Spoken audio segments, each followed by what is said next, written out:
here we are with Daniel Fogg, CEO of RootstockLabs. Daniel, it's so great to have you on the Defiant podcast. Welcome. So happy to be here. Thanks for having me. Of course. So like I was just saying, super excited about this episode. Rootstock is one of the longstanding builders on Bitcoin, building a layer 2, trying to bring more utility to the first and largest cryptocurrency. And with all the activity that's happening around Bitcoin the last few months, I think it's this ecosystem is getting more and more interesting. So excited to hear what all the latest on Rootstock and Bitcoin DeFi is. But let's start from the beginning. If we can just go over the founding story of Rootstock, like when was it founded? What was its mission? Like maybe, who the initial developers were, and also when did you join the project? Yeah, absolutely. So Rootstock's story really starts in Argentina. There were a series of Bitcoin meetups that were happening in Buenos Aires around 2012, 13, 14, where a number of people interested in kind of using Bitcoin for social impact, a number of cypherpunks and cryptographers and developers were all coming together to see what Bitcoin would mean for Argentina. Now, for anybody that doesn't, most people in crypto know the context around Argentina, but this is unfortunately a chronically mismanaged economy.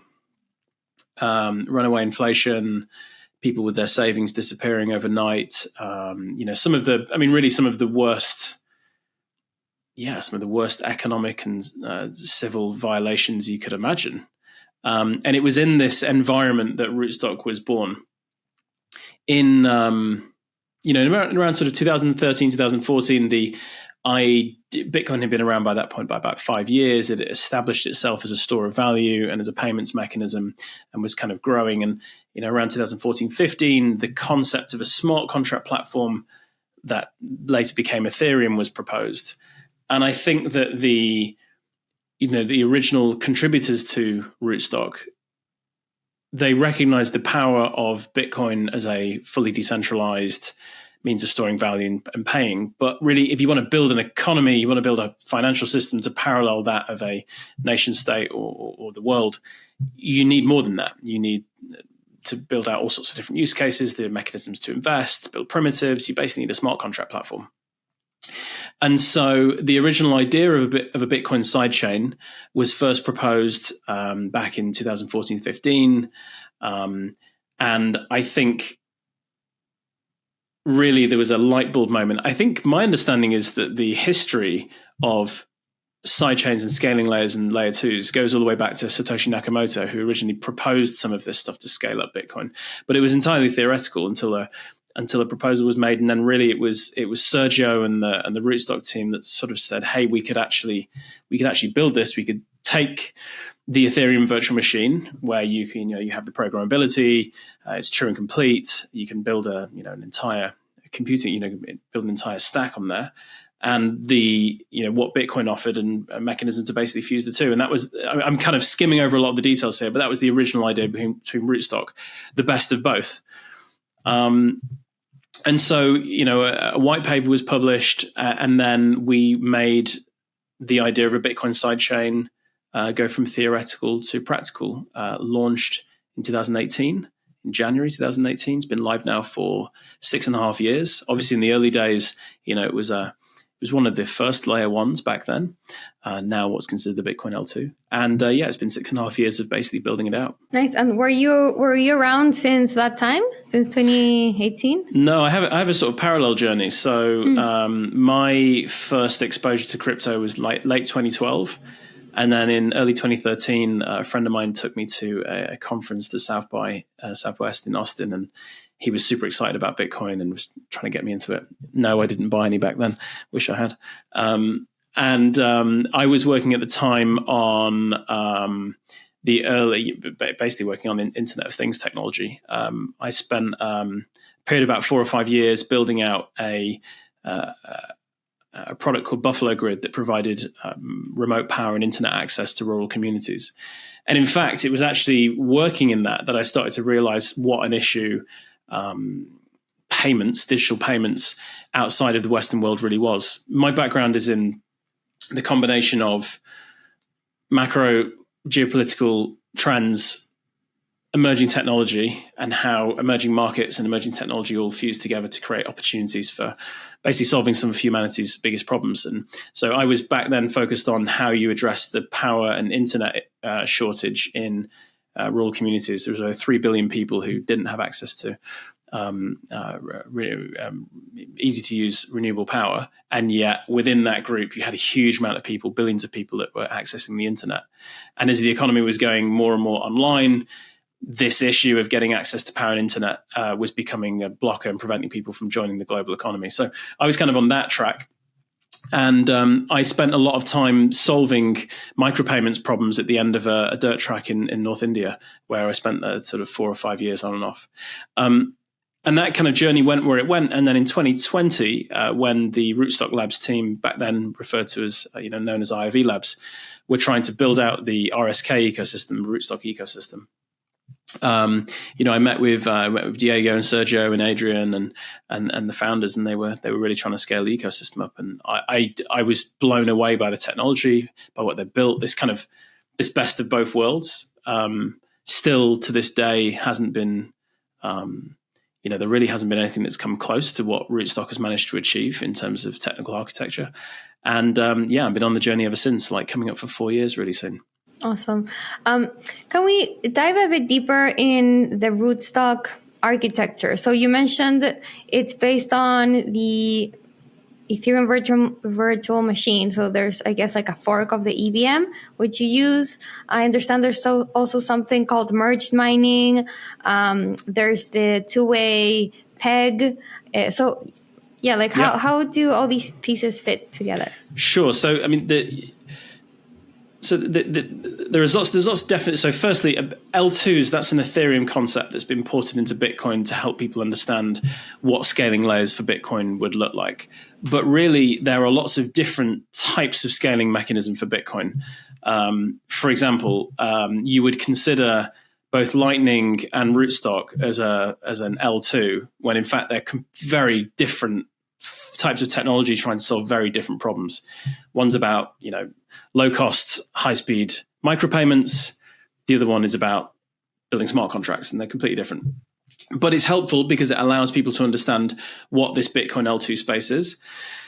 The reason I make that distinction is there is a formal definition for sidechains, and Rootstock today is by far the biggest and the most developed sidechain. The way I always try and talk about it in simple terms is cryptographic, economic, and monetary alignment to Bitcoin. So firstly, the cryptographic component, the merge mining process means that Rootstock's consensus is deeply tied to Bitcoin. So the merge mining process, in very simple terms, means that the consensus mechanism of Bitcoin is used to help Rootstock achieve consensus. And we do this by anchoring the hash of Rootstock into the Bitcoin blockchain. Today, 60% of the hashing power of Bitcoin is used to support Rootstock. Then you've got the economic alignment. So the transaction fees that are generated from merge mining are shared with the Bitcoin miners. So I believe it varies slightly, but between 79 and 81% of all the transaction fees that are generated on Rootstock are distributed to the Bitcoin miners that are merge mining. This means that, there is not any kind of Rootstock and Bitcoin are in support. We're supporting the miners. We're supporting their, providing them alternative revenue streams. It's a symbiotic relationship. It's not parasitic. And then the third point is monetary alignment. So, very simply, in Rootstock, Bitcoin is king. You bring Bitcoin to Rootstock, you lock it in a two-way peg, and you unlock Rootstock Bitcoin, and you use Bitcoin to pay the gas. It's native to the network. It's Bitcoin is king in Rootstock. So cryptographic, economic, and monetary alignment. The two-way peg is a fundamental part of Rootstock. It's simply put, it's a smart contract where you lock Bitcoin on the Bitcoin network, and through a series of different mechanisms, you unlock Rootstock Bitcoin on Rootstock. So that's the definition of a sidechain: economic, monetary, and cryptographic alignment. Then but this term often gets used to refer to all Bitcoin L2s, and that's not quite accurate, because broadly speaking, certainly from what I've seen, every Bitcoin L2 has a different approach to, let's call it, working with Bitcoin. Some are merge mines, some are not. Some are just a bridge architecture to an EVM. Some are payment and scaling layers, but they're all quite different, and they all also serve slightly different purposes. So quite different to the Ethereum L2 space, where, to my understanding, they're essentially just different versions of rollups. All great, all fantastic, but they're variants of the same thing, whereas in Bitcoin L2s, it's very different. How does this two-peg system work? Is it like people deposit their Bitcoin in some sort of, wouldn't be a smart contract on Bitcoin? Like, where exactly is the Bitcoin held, and how is that secured? And then how is that represented on Rootstock? Yeah, super interesting question. Okay, so there's a smart contract on Rootstock, which is secured by, it's effectively a bridge architecture. It was originally, when launched, a federated multi-sig model. This is 6.5 years ago. But almost immediately we started moving away from this, and we developed something called the proof of work HSM architecture. So there are 8 devices, which are all connected in secure rooms in data centers around the world. The controllers of these devices are all fully attested, public keys, everything is public and you can see it all. And the proof of work mechanism of Rootstock secures these hardware security modules. It's a novel architecture. We haven't seen anyone else develop something like this. And so the kind of key message here is the proof of work of Rootstock, and therefore Bitcoin, is securing these hardware devices that then secure the Bitcoin in the two-way peg. And the two-way peg is essentially a smart contract that interacts between Rootstock and Bitcoin, locking and unlocking Bitcoin and RBTC. You can directly interface with the two-way peg. There's lots of different ways to get RBTC, but you can directly interface with the two-way peg through a two-way peg app, where you essentially send Bitcoin to the address after quite a significant amount of time. If you want to go the full decentralized hardcore way, it's about 2 days. It's about 18 hours, but it feels like 2 days. You essentially then unlock RBTC on Rootstock. So you can directly go through the two-way peg, but it's not the only way that you can get hold of RBTC. You can get it through swaps and exchanges and on-ramps and peer-to-peer and lots of other different ways. But if you want to directly generate RBTC, you essentially send, I'm simplifying here, but you essentially send Bitcoin to a Bitcoin address, and after a period of time, that Bitcoin's unlocked and the Rootstock Bitcoin pops up on the Rootstock network. Again, I'm simplifying the architecture here, but that's essentially how it works. Okay, got it. And that's secured by, you said, like an 8-person multi-sig kind of structure. So it used to be a federated bridge model. We moved away from that some years ago. It's secured by their 8 hardware security modules, and those hardware security modules run a bespoke firmware, which is connected into the proof of work mechanism that runs Rootstock. So it's secured by proof of work. Fundamentally, there are no individuals that control these devices. The fact that these devices are, if you get hold of one or got hold of all of them, you couldn't do anything with it. It's a novel architecture. We've got quite a lot of stuff up on the site, because I think this is probably one of the biggest misconceptions around how Rootstock works. But yeah, the key message here is this is not a multi-sig. It's not like there's 8 individuals with ledger devices knocking around. That's just not what we're running here. Super interesting. Okay, and then my original question was, how much Bitcoin is actually locked here? Yeah, so there's 3,000 Bitcoin in the two-way peg today. Theoretically, you can bridge up to 21 million Bitcoin if Satoshi pops up and moves his into Rootstock as well. So theoretically, you can bridge all the Bitcoin that is ever created. There's 3,000 Bitcoin locked in the peg today. I guess, so the original purpose of Rootstock was to bring programmability to Bitcoin, to build out essentially decentralized finance, right? Like financial applications, to provide more utility to Bitcoin. So how how is that going? Like, what main use cases are being built on Rootstock today? Yeah, exactly. So the original idea with Rootstock remains true for RootstockLabs and our promotion of Rootstock today. So, which was, we needed to extend Bitcoin. Bitcoin, the blockchain, the asset, isn't enough to build a fully decentralized economy. And so the intention was always to build a mechanism that will allow us to scale Bitcoin. How's it going? So DeFi wasn't a thing when Rootstock launched. We sort of predated DeFi, and Bitcoin DeFi is entirely new as well. I think Bitcoin DeFi, even though people have been talking about it for some time, and even though wrapped BTC is one of the highest traded assets on Ethereum, I would say DeFi on Bitcoin has only really been a serious endeavor for maybe like 2.5 to 3 years.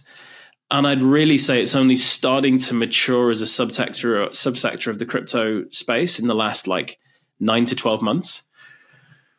If your definition of Bitcoin DeFi is, you're not just interacting with the asset, you're actually doing it on top of Bitcoin in some mechanism. And so it's taken the Bitcoin L2s that have emerged, frankly, over the last year or so, to allow DeFi on Bitcoin to take place. So yeah, when we launched Rootstock, DeFi wasn't really a thing, but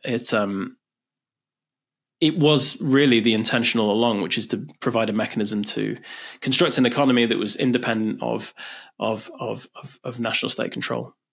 How's it going? I think by far one of the biggest proponents of, to be honest, the shining example of Bitcoin DeFi has got to be Sovereign. So Sovereign is a community of tens of thousands of Bitcoin advocates. It was built on Rootstock and launched in early 2021. It's got a thriving community and is by far one of the biggest communities on Rootstock today. And really, they've been trying to build out all of the DeFi primitives that you would find on any DeFi platform on Ethereum, but build it on Rootstock and therefore anchoring it directly into Bitcoin. Incredibly passionate and innovative team, and really the trailblazers from what I've seen, unmatched in other ecosystems.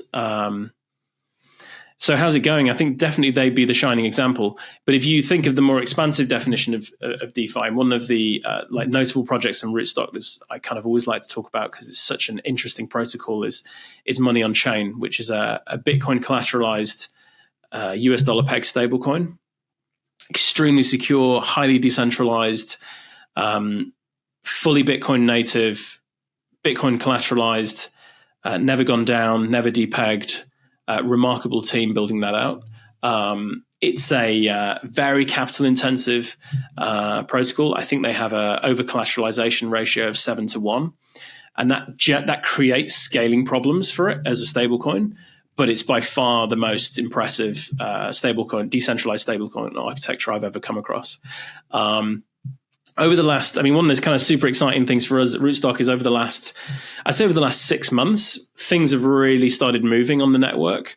While we were looking at some of the stats internally of the kind of growth in the ecosystem we've seen. There have been 48 projects and protocols that have launched on Rootstock in the last 12 months. And in fact, there have been 19 that have launched in the last 3 months. And I think we saw 6 launch in the last 2 weeks. So the rate of protocol launches and projects going live on Rootstock has just kind of exploded. Now, why is that? Probably 2 or 3 things. The first thing is that we've seen this incredible enthusiasm for Bitcoin and DeFi in the last, the price run up over the last 6 months. That's one thing. We're seeing people speculating more, and we're seeing people engage in the protocols more that you see in a bull market. I think the second thing is the Bitcoin L2 space has really developed over the last 9 to 12 months, primarily because of the work we've been doing, the work Stacks has been doing. And then the third thing is there have been a number of conceptual technical breakthroughs that have meant entirely new types of L2 can be built. And really here we're talking about BitVM and what BitVM means for Bitcoin L2s. But equally, bootstrapping ecosystems, which is really our role at RootstockLabs. It's takes work, takes time, takes experimentation. And but I think things are really running now. It's a combination of the mechanisms that we've started to deploy to attract people into Rootstock. Yeah, the market run up, some of the innovations around Bitcoin, getting people really excited about Bitcoin L2s, and just the kind of steady hard work of the other Bitcoin L2s and ourselves building out this L2 narrative, which is really starting to take off. It's super exciting. Today's podcast sponsor is Carpet Key. Carpet Key is defining the standard in non-custodial on-chain asset management infrastructure. Carpet Key delivers financial solutions to leading DAOs, fostering the growth of the members of their DeFi treasury network, which already exceeds $2.6 billion in assets. Carpet Key creates robustness for the DeFi ecosystem as a whole, and they always do it the right way. Learn more at carpetkey.com. Yeah, I mean, I think there's been more activity around Bitcoin than, probably ever. But still, I think Bitcoin L2s are still lagging Ethereum and even some activity on other layer ones. It's still really early. For sure, it's still really early. I honestly don't think that this Bitcoin L2 space was even worth. I mean, with the exception of us and Stacks, there was really nothing going on until about 6 to 9 months ago. It's so early. And that's changing now because of these new innovations and the market run up. But do you think, has there been a change also in the Bitcoin community? Like in the, I don't know if you can think of a stereotypical Bitcoiner, or not even that, just maybe the majority of Bitcoin holders who are active in the community.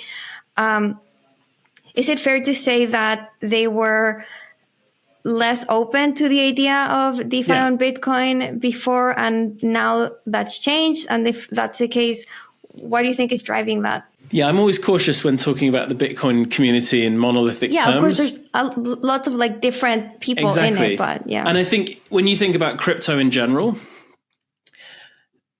maybe this is less the case now, but most people's first interaction with crypto is Bitcoin. So we're all Bitcoiners at a certain level, right?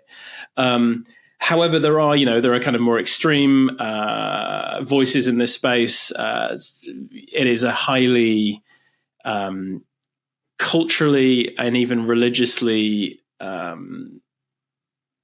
it's a very intense culture. So I'm always cautious about talking about it in monolithic terms because there's all sorts of subsets and different positions. I think the way I look at it, I kind of self-identify, if you will, is as a Bitcoin pragmatist. For me, Bitcoin represents an entirely new computing paradigm. Something that we really hadn't seen in decades until Bitcoin went live in 2008. To understand it or see it as simply a means of storing value and a means of exchange is to massively limit the possibilities for what you can do with the Bitcoin blockchain. We have always seen it as a entirely novel form of computer that anybody can interact with. And, the launch of the first Bitcoin sidechain, launch of Rootstock, was really just an example of how you can take the cryptographic power of Bitcoin and bring it to bear for a completely different set of uses that Bitcoin was never really originally designed for. To be very honest with you, I'm very, I tend not to get too involved in the debates around what you should or shouldn't use Bitcoin for, what is or isn't a right use of block space. I'm pro experimentation. So long as nobody's getting hurt, it's all good, right? And everybody's staying within the rails. I think it is fair to say that up until has there been a change? I don't know if there's been a change. I think maybe the number of people building has grown and the experimentation space has expanded, and maybe the example and those voices have just got louder and started to drown out to a certain extent the more sort of extreme, culturally dogmatic voices. There's a lot of Bitcoin culture and a lot of crypto culture in general is people just talking about stuff and getting excited about the culture. I think I'm more interested in seeing what people are building and letting those who are creating things and using this technology for new and novel use cases or just everyday use cases. I'm more interested to see what they do, because I think those are the ones that are going to build the future. I think those that are more interested in kind of conserving and protecting and anchored in a sort of romantic, almost religious view of the technological past, history tends not to be on the side of those. I think history is a bit more favorable to people that try new things and try and experiment and build stuff that's for everyone. I think in the end, the market tends to decide, right? Like, exactly. You organically see use cases, tokens, things that work and people like emerge, do well, and that will be the answer on whether people are liking more utility on Bitcoin or not. And I think so far, we've seen so much interest. Like we've reported at the Defiant how the top NFT collections are now all Bitcoin based, right. Which was pretty, unthinkable in the last NFT bull run. Things are definitely changing. And related to that, I wanted to get your thoughts on this rise of Ordinals and BRC20s and all this innovation happening. What are your thoughts on how does Rootstock integrate any of that, if at all? Yeah. So on the second part of the question, there's a BRC20 bridge that I think is going live in the next few weeks. There is a wallet going live in the network that's going to allow people to interface with and view runes. We're going to definitely be bringing a lot of that to Rootstock. On the first part of the question, I've been working in technology long enough to know that often the future at first looks like a game or looks like a plaything or looks like silly or stupid or the kind of thing that doesn't have any business model or doesn't really have any point or any purpose. That is often the next thing. It's just the experimentation phase looks a bit more like a hobby or looks a bit more like looks a bit silly, right?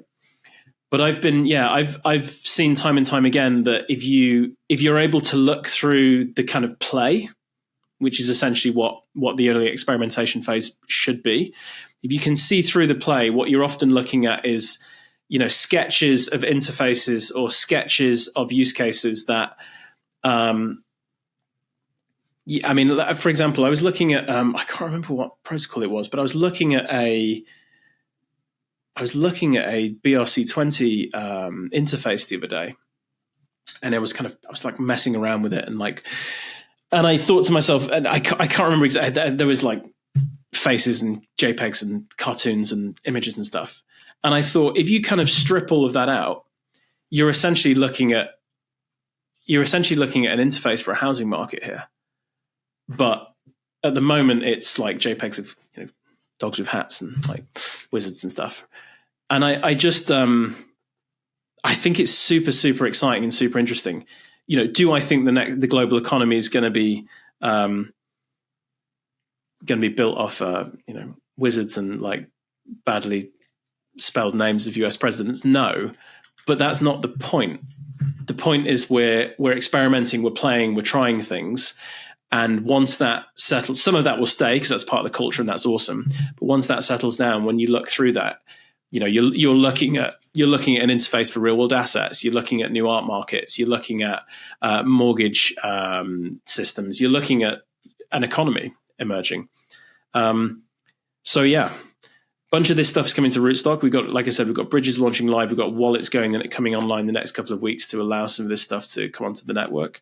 But yeah, I'm super excited about it. I think it's the experimentation space is just opening up on Bitcoin, and long may it continue. CK Verify is revolutionizing how proofs are verified, making Web3 networks faster and more efficient. At its core is a modular system designed to decouple proof verification from execution and settlement layers, offloading the heavy lifting of proof verification to a separate network. CK Verify cuts down the associated cost by over 90%, offering huge savings and a more robust network performance for Web3 networks, and it is live on testnet. Visit their website today to learn more. You mentioned, speaking of innovation, about this new virtual machine, BitVM. So we discussed earlier that Rootstock uses a forked version of the EVM. What are your plans with BitVM? Like, are there any plans to actually, use this instead? Yeah, so maybe I'll let you in on a sort of an experience we've had over the last 6 months. So, a cryptographer called Robin Linus developed the idea for BitVM maybe like 6 or 9 months ago. I don't know the exact time. And there was a lot of discussion about this, and people were kind of super interested to know, does this allow roll-ups on Bitcoin? And I remember talking to Javier, who's our head of research and innovation, and Sergio, our chief scientist, and there were differing opinions around what this meant. And these like new technologies tend to, especially when they disrupt or undermine what you've built, especially when they cannibalize what you've created and what you've been creating for many years, I think people can initially be resistant to that and think, this is a threat. But after a series of conversations and some quite intense debates in the team at RootstockLabs, there was a bit of a breakthrough, I think, just before Christmas. And all I can say is that over the last 3 months, there's been quite intense work in looking into what BitVM means for Rootstock. We think, fundamentally, the bridge between Rootstock and Bitcoin is it is Rootstock. It's absolutely fundamental to what we're trying to build out here. And we believe we've taken we've evolved out of a federated bridge into the hardware security module proof of work secured bridge. But we think there might be something entirely new that you can do using BitVM to interface with Bitcoin in a way that's even more decentralized and even entirely permissionless. And we think BitVM might be an interesting way to do this. But in order to do that, we need to look at some of the amazing work that Robin Linus and the other contributors to BitVM have done, and maybe adapt it, improve it, change it, all in the spirit of open source collaboration, and obviously publish that with everyone. And so this is what we're looking into at the moment. On the 2nd of May, our chief scientist and some of the people from our research team are going to publish their thinking about this at BTC++ in Austin, and obviously we'll make all this public in then. But yeah, this is arguably the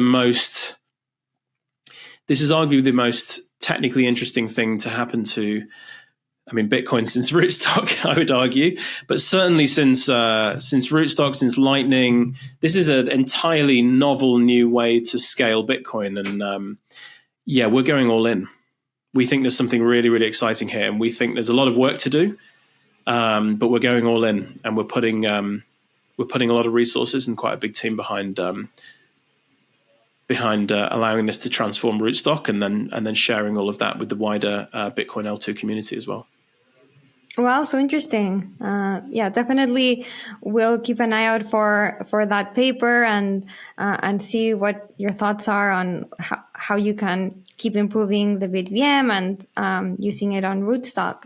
So if that happened, what would that mean for the applications that have already been building on Rootstock? Would they have to deploy new smart contracts using BitVM? Would they lose any compatibility with other EVM chains? Yeah, like what are the implications? Yeah, they shouldn't be affected at all. But I think it might be best waiting until we publish the white paper, because I really think we're still the whole Bitcoin L2 space is still very, very early here. The implications of BitVM are still being fully understood. A couple of weeks more. Okay, so I'll wait.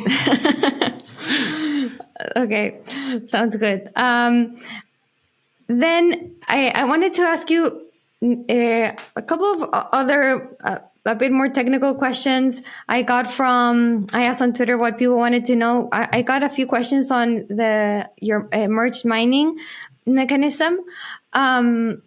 So what people were asking what your strategies are to incentivize miners to participate in merged mining.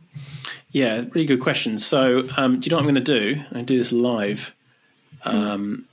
There is we actually published a merge mining report last week, I believe, and as part of the report, we were kind of reviewing over the year how much had been paid to the Bitcoin miners, and we're looking at. I get some stats here.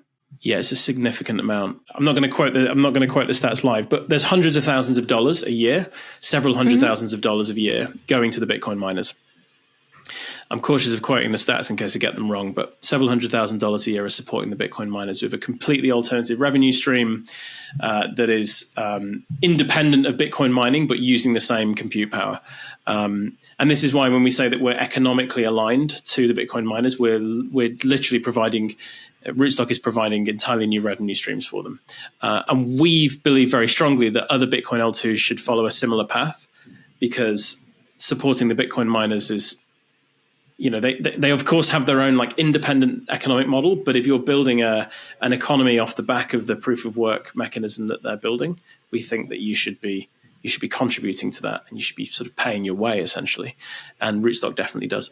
Does Rootstock need separate sets of miners, or do you use directly miners of the Bitcoin blockchain and that's it? Yeah, exactly. Really good question. So we use the miners of the Bitcoin blockchain.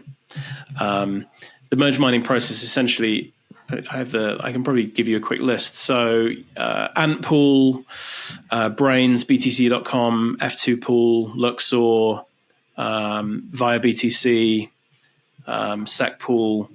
So it's the existing Bitcoin miners that are merge mining with Rootstock. We're always trying to add more. And of course, the amount of hash rate that's securing Rootstock varies. But right now, I think we're hovering around 60% of the Bitcoin hash rate. So 60% of all the hash rate that's brought to bear to mine Bitcoin is also merge mining on Rootstock as well. So do Bitcoin miners, do they need to opt in to mine Rootstock? Yes. I see. Okay. When they do that, obviously they get this incentive, this share of, I guess, is it fees, like network fees? What your exactly were these 100,000? Exactly. They get a share of all of the transaction fees that are generated through the network. And one of the interesting things as well is the Bitcoin miners only receive I'm simplifying here, but a fee for mining Bitcoin if they manage to find the next block and receive the reward in Bitcoin. But that's not the case with Rootstock. They generate fees whenever they're merge mining. So it's if you could imagine 10 miners and one unlocks the next Bitcoin block, all 10 of them are going to be receiving fees from Rootstock for the merge mining process. So in this kind of symbiotic relationship, does Bitcoin also share any of the risks of Rootstock? Like, are there any, I don't know, security implications for Bitcoin if anything goes wrong with Rootstock because you are using Bitcoin miners? I don't know, any chance that could affect Bitcoin itself? I mean, to be straight, no, not really. It's entirely beneficial for the miners. Rootstock is independent of Bitcoin, but shares the hash rate of the miners. And were anything to go wrong with Rootstock, it would in no way, shape, or form impact the miners or the Bitcoin blockchain. I guess like the main thing that could go wrong with Rootstock is something happening to the bridge. Like that's the main, I don't know, where the assets are. Like that's where something could go wrong, and that's something that vault of Bitcoin is on Rootstock itself, like not on Bitcoin. The vault of Bitcoin is on Bitcoin, but yes, it could be locked. Yeah, that's right. It could be locked, and therefore the assets would not be in circulation. They'd be essentially sat in an address.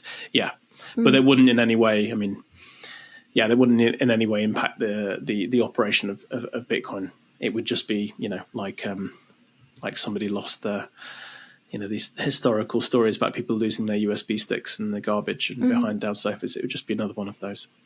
Protocol 20 introduces Sorbonne, which is Stellar's cutting-edge smart contracts platform. This creates new surface area for innovation and provides new opportunities for developers to build protocols and products that create access to everyday financial services. So it means a gradual increase in transaction capacity and a chance to fine-tune applications. And it's the most transformative upgrade to the Stellar network to date. Woohoo! Okay, and then moving on to competition in the Bitcoin L2 space, which is great. It's it's becoming really intense. So recently, there's been a few very big announcements of fundraisers. So there's Thesis secured 21 million in Series A to fund the Mezzo, I think is how you pronounce it, L2. BitLayer announced a seed round of 5 million. There's Build on Bitcoin raised 10 million. And, that's just 3 of the recent funding rounds. So, yeah, lots of competition in your space. How do you differentiate? How do you plan to attract more users, attract more capital versus all these up-and-coming chains? Yeah, so, our purpose at RootstockLabs is to make Bitcoin work for everyone. Making Bitcoin work for everyone, Rootstock is not the only way. We hugely value and encourage new entrants into the space. The pie is still very small. We want more developers, more builders, more projects building on Bitcoin. And while we think Rootstock is the best place to do it, there are different configurations and different optimizations that might function in different ways. So we just simply put, we think it's fantastic. Shout out to Stacks for doing a really, really good job of building out a new narrative for building on Bitcoin. The Lightning community has brought a lot of developers into Bitcoin in a way that prior to that, it was only core Bitcoin development, which is super important, but is a very specific niche. It's like the core architecture and infrastructure. It's not the use case build out, which is what Lightning represents. The Bob guys are doing something really interesting. You're right. It's nice to see Thesis doing an L2. They've been building out some great Bitcoin apps over the last couple of years.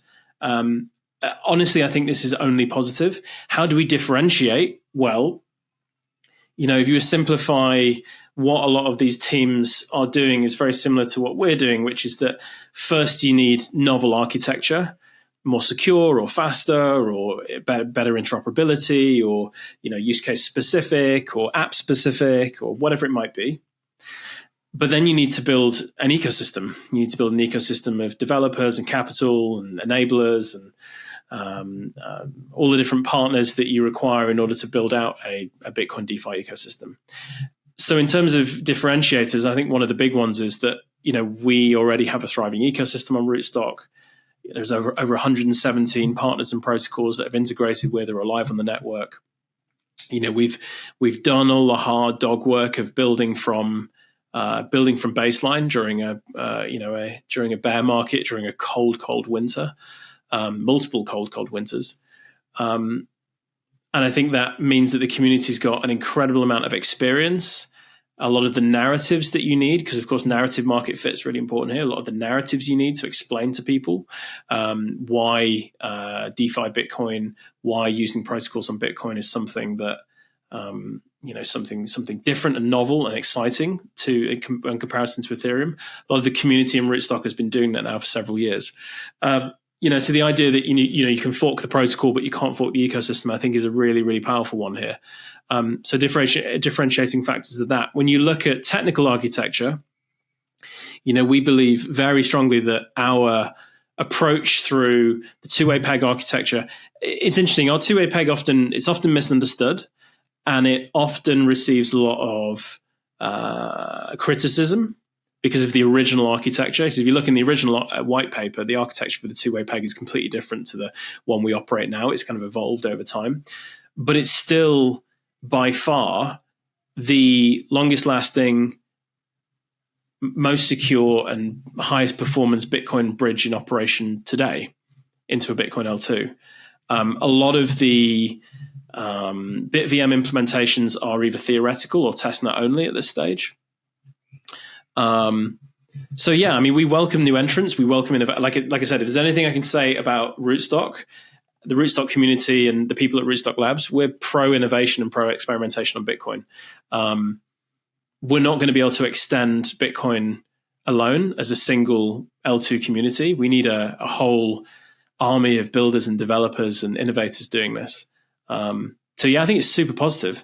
RootstockLabs is well capitalized, and there's a number of different well capitalized actors within the Rootstock ecosystem that mean that we're going to be around for a long time, and we look forward to these new entrants helping build this space out with us. We welcome them to as the first Bitcoin sidechain. We think that their experimentation and new energy is only good for Bitcoin.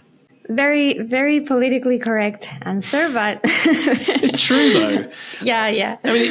For me, anyone that's been working in DeFi long enough, like the good actors, they tend to be this like, let's build some stuff, let's experiment. It's still so early.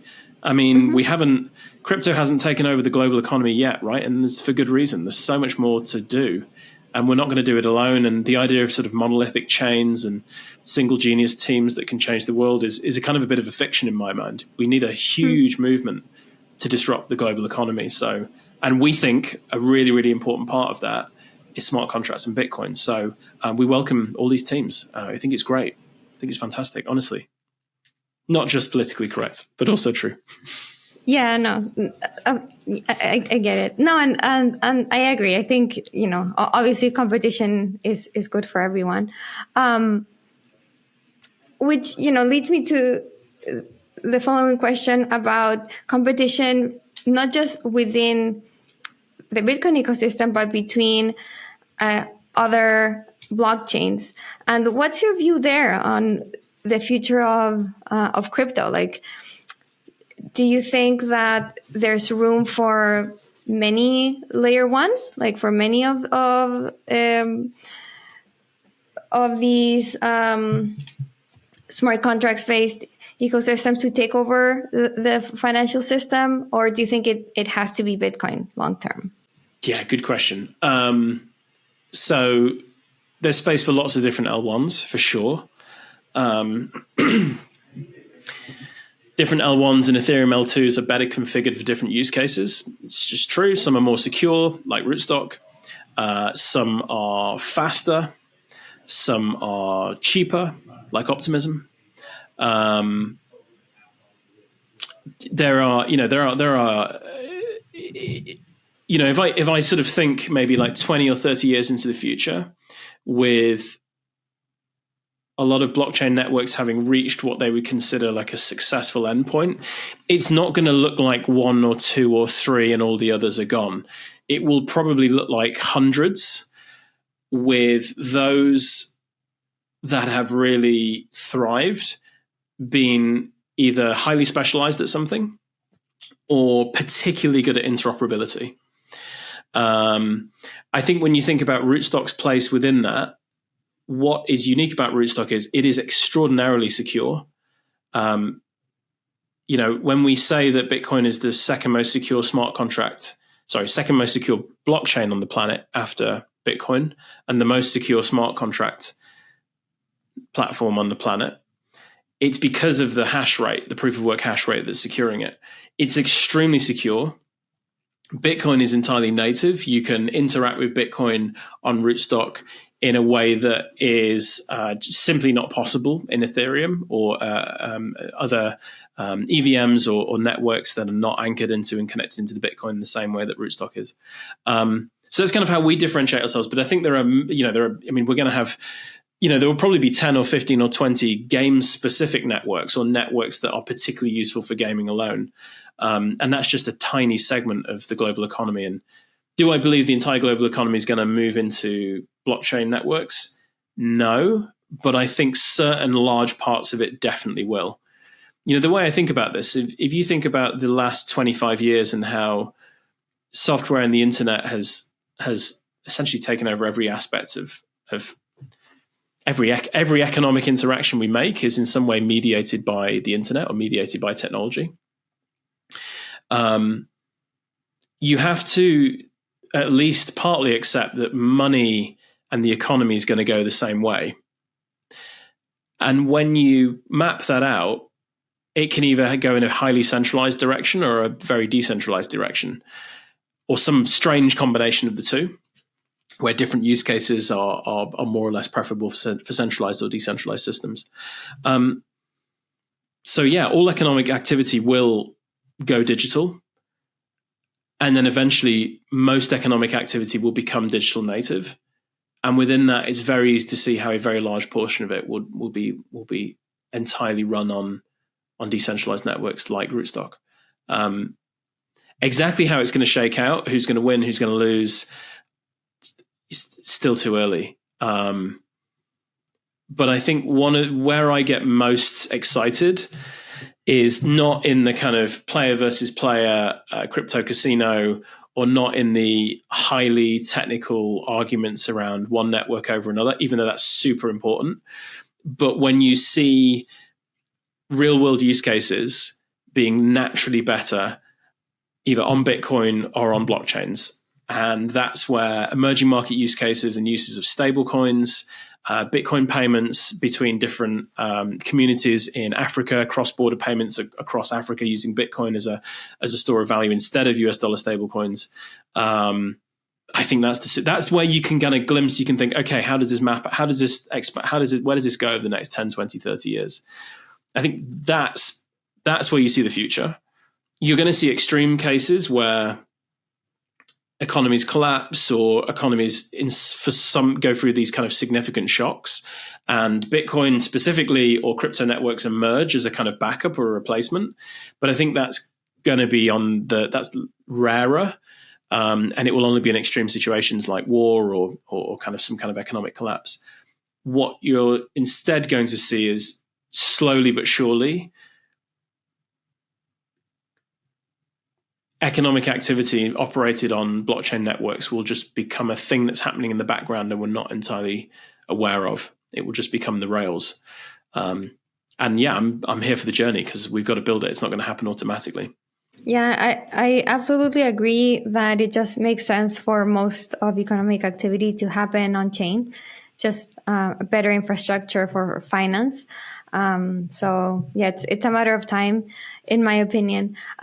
But thinking about crypto and blockchains right now and not 20, 30 years into the future, why would someone who wants to use DeFi choose Bitcoin over, some of the maybe more liquid ecosystems? So Bitcoin the asset or a Bitcoin L2? Because if it's Bitcoin the asset, I mean, Bitcoin is still the... No. Yeah, no, I mean DeFi Bitcoin. Right. Like wherever it may be on all the different side chains and L2s. Yeah, I mean, in some ways, the dominant use case of Bitcoin today is a bit of it's great, but it's got a tragic element to it.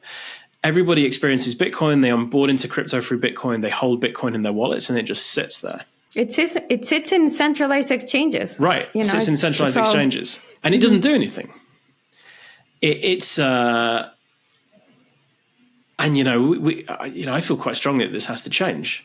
Like you're not going to see a decentralized crypto revolution if you're not able to take those assets and lend them to people, or borrow against them, or collateralize them and turn them into a US dollar stablecoin that you can use to pay a bill, or or even like taking it above the finance layer, use them to interact with people in a digital environment, pay to access a community, or even in the case of Rootstock, just allow the computational power of Bitcoin to secure whatever is important to you, whether it's something personal like a letter, or something financial like the kind of title deed on your house. So yeah, I think what Bitcoin DeFi offers is the opportunity for all the, I believe, hundreds of millions of people out there who hold Bitcoin to actually enter this new economy and to interact with this new economy, which is still effectively, by comparison to the wider crypto ecosystem, still early and quite dormant. Like HODL's great, and it kind of made a lot of sense, but we're kind of past that now. There's a lot more you can do with your Bitcoin, and it's part of our job to build out all those different environments and all those different use cases. Awesome. Yeah, I love that vision of all the kind of dormant Bitcoin hopefully waking up and being put to use on Bitcoin DeFi. So Daniel, it was great chatting with you about Rootstock, one of the main places to make that happen. Thank you so much for taking the time. Thanks, Camilla. This was great. Thanks for having me. Really appreciate it.